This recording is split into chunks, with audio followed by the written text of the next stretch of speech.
बोला था कि हर साल 2 करोड़ नौकरियां आएंगी। हर साल 2 करोड़ से ज्यादा नौकरियां गई हैं, आई नहीं है। चाहे वो प्राइवेट प्लस गवर्नमेंट मिला के बात कर रहे हो, डाटा है ये। तुम लोग हम पे निर्भर हो, सरकार हम पे निर्भर है और हम आत्मनिर्भर बन जाएं। आज दिल्ली हाई कोर्ट ने, आज या 1-2 दिन पहले दिल्ली हाई कोर्ट ने मोदी गवर्नमेंट को फटकार लगाई। और फटकार में क्या सीधे सीधे शब्द बोले उन्होंने कि आपकी जितनी भी पॉलिसी हैं सब एक तरह के ढकोसला हैं और ये सरकार पाखंड से घिरी हुई है। अगर तुमको चुनाव के लिए फंड इकट्ठा करना था, चंदा मांग लेते, हर आदमी चंदा दे देता। इतना बड़ा धोखा इस गवर्नमेंट ने किया है ना हम लोगों के साथ। और मीडिया इसको दिखाने के लिए तैयार नहीं है। सुबह से शाम तक एक ही न्यूज दिखाते रहेंगे, दो बातें 24 घंटे में सर्कुलेट करके वही बताते रहेंगे। एक इधर से बताएगा, एक ऊपर से बताएगा, एक नीचे से बताएगा। बोलना कुछ है नहीं इन लोगों को। ठीक है, देखो ये मैं तुम्हें वैकेंसी का ट्रेंड दिखाता हूं हमारी गवर्नमेंट आने के बाद। आपको दिखाई दे रहा है साफ साफ। एसएससी सीजीएल 2012 में 16,000 वैकेंसी। आप देखिए गिरावट किस तरीके से होती है। 13 में 16,114, 2014 में आते ही 15,000, 2015 में 8500, 16 में 10,000, 17 में 8,000, 11,000 और ये 8,000। मतलब वैकेंसी आधी हो गई और एग्जाम क्लियर करने का समय दुगना हो गया। आईबीपीएस पीओ की वैकेंसी देखो 2013 से लेकर 2020 तक, अरे 21,000 वैकेंसी से 1,200 वैकेंसी तक गिर गए तुम। और लोग कहते हैं वाह मोदी जी वाह। हम नौकरी की बात करते हैं तो कुछ लोग कहते हैं, गवर्नमेंट के सपोर्टर कहते हैं, ये साला नौकरी मांग रहा है, ये एंटी नेशनल है, अर्बन नक्सल, इससे हिंदू खतरे में, इसको जेल में डालो। भैया हम नौकरी मांग रहे, जो भी मुद्दे हैं आप करते रहो साइड बाय साइड। हम एंटी नेशनल नहीं है। राजद्रोह और देशद्रोह में बहुत फर्क होता है मेरे भाई। हमको नौकरी चाहिए। एक जो बेरोजगार युवा होता है उसकी बहुत छोटी सी दुनिया होती है। वो लाख करोड़, 2 लाख करोड़, 3 लाख करोड़ के फंडे में नहीं घुसता। 35,000 40,000 रुपए उसके महीने की तनख्वाह आनी चाहिए, उसके घर में रोटी बननी चाहिए शाम से, है ना, आराम से। उसके पास इतने ही सपने होते हैं। इस सपनों को उससे छीनने की कोशिश मत करो भाई। और गवर्नमेंट ने ये भी लॉलीपॉप दे दिया आपको सीटी का। कितनी भी अच्छी योजना सही, इसका कोई फायदा नहीं है। हमें सीटी नहीं चाहिए, हमें एक ऐसा कमीशन चाहिए जिससे एग्जाम जल्दी हो। 1 से 1.5 साल में सारी प्रक्रिया खत्म करके हमारे हाथ में नौकरी और तनख्वाह दे। हमें ऐसा कमीशन चाहिए। सीटी से बढ़िया यह होता कि जिन बच्चों का सीएचएसएल का पेपर अटका हुआ है, एनटीपीसी आरआरबी अटका हुआ है, एमटीएस लटका हुआ है, सीजीएल मेंस नहीं हो रहा टाइम से, आने वाले पेपरों का कुछ आता पता नहीं है, कि इन रुके हुए पेपर को जल्दी करा के बच्चों की ज्वाइनिंग दे। आपके पास पैसा नहीं है देने के लिए, तनख्वाह देने के लिए पैसा नहीं, तो साफ साफ बोल दो कि हम तो भिखमंगे, हमारे पास कुछ नहीं है तुम्हें देने के लिए। आप गवर्नमेंट जॉब खत्म कर दो, आप गवर्नमेंट जॉब खत्म कर दो। बाकी 2024 के चुनाव में हम लोग देख लेंगे, हम अपने हिसाब से देख लेंगे तुम्हें। फिर आप कुछ बोलते नहीं हो, सीधा सीधा सब छुपाए चले जा रहे हो। देखिए ये हर एक स्टूडेंट की लड़ाई है और आपको खुद ही लड़नी पड़ेगी। तो ये एक हैशटैग है ट्विटर पे, देखो हम भगत सिंह के जमाने से तो है नहीं कि हम सड़कों पे आके विद्रोह करेंगे, क्योंकि सड़कों पे आके विद्रोह करेंगे तो कूटे हम ही जाएंगे। हम लोग एंटी नेशनल और हम लोगों के ऊपर उल्टे सीधे चार्ज लगेंगे। तो हम सोशल मीडिया में बहुत प्यार से और बहुत तमीज से अपनी बात रखेंगे। 1 सितंबर को 11 बजे से हम एक हैशटैग ट्रेंड करेंगे, hashtag SSC declare CGL result. जितने भी स्टूडेंट हैं, सारे के सारे स्टूडेंट, अगर 1 लाख ट्वीट होगा ना, पर डे 15 दिन तक ट्रेंड करेगा। और आप फेसबुक पे, सोशल मीडिया पे आप मेल करो एसएससी को, आप जो भी ऑर्गेनाइजेशन है आप उसको मेल करो, अपने फेसबुक पे शेयर करो, इंस्टाग्राम पे, ट्विटर हैंडल पे, तब जाके कुछ होगा। वरना ये चीजें ऐसी चलती रहेंगी, ये नई नई चीजें आती रहेंगी, बस एग्जाम के टाइम को टाला जाएगा। ठीक है भाई, बस एग्जाम के टाइम को टाला जाएगा और ऐसी कहानी चलती रहेगी आगे तक। ये साल के साल ऐसे ही निकलते जाएंगे और बेरोजगारी का लेवल बढ़ता जाएगा।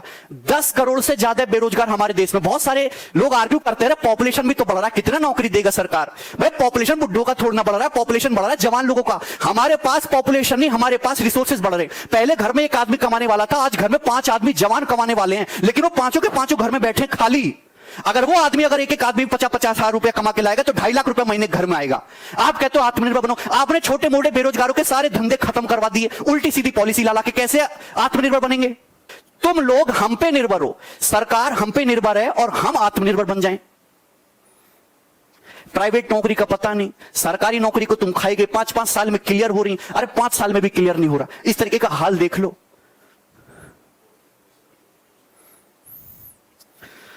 या सुबह से स्टूडेंट का मैसेज आता है, बार बार फोन आता है, कभी कभी तो ऐसे मैसेज भी आते हैं, सर 200 रुपया पेटीएम कर दो, 1000 रुपए सर डाल दो, कोर्स फ्री में दे दो, सर पढ़ना यहां अटके हुए हैं, पिताजी की जॉब चली गई, सर कोई टाइपिस्ट की जॉब दे दो, कंटेंट राइटर की जॉब दे दो। मैं क्या करूं? क्या कर सकते हैं हम? मेरी आप लोगों से हाथ जोड़ के एक ही विनती कि जितने भी लोग इस वीडियो को देख रहे हैं, जितने भी स्टूडेंट हैं, डेली के डेली ट्विटर पे ट्रेंड कराओ #SSC CGL डिक्लेयर रिजल्ट, और इसके साथ साथ बॉयकॉट मीडिया, बॉयकॉट गवर्नमेंट। आप जो भी आपके मुद्दे, उन मुद्दों को शांतिपूर्वक देश के सामने रखो, तभी आपकी बात सुनी जाएगी। घर में बैठे बैठे तुम्हारी बात कोई नहीं सुनना जाएगा। सरकार को केवल अपने वोट बैंक खोने का डर है, उसके अलावा सरकार को और कोई डर नहीं है। तो उनको वो डर दिखाओ कि अगर ये बहाली नहीं हुई तो 10 करोड़ वोट अगले चुनाव में गए तुम्हारे सड़क पे ले आएंगे, तब तो लोग सुनेंगे, अदरवाइज तुम्हारे मुद्दों को कोई सुनने वाला नहीं है। कोई दिखता नहीं। आज दिल्ली हाई कोर्ट ने, आज या 1-2 दिन पहले दिल्ली हाई कोर्ट ने मोदी गवर्नमेंट को फटकार लगाई, और फटकार में क्या सीधे सीधे शब्द बोले उन्होंने कि आपकी जितनी भी पॉलिसी हैं सब एक तरह के ढकोसला हैं और ये सरकार पाखंड से घिरी हुई है। ये दिल्ली हाई कोर्ट ने बोला, ये कोई मीडिया तुमको नहीं दिखाएगा कि ये सरकार की पॉलिसी पाखंड से घिरी हुई है।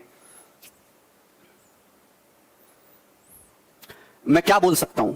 आप एसएससी कमीशन को मेल डालो, ट्विटर पे, फेसबुक पे, इंस्टाग्राम पे, सोशल मीडिया पे, यूट्यूब कमेंट पे एकदम आग लगा दो, फैला दो, जब ही तुम्हारी बात सुनी जाएगी। अदरवाइज तुम्हारी बातों को कोई सुनने वाला नहीं है।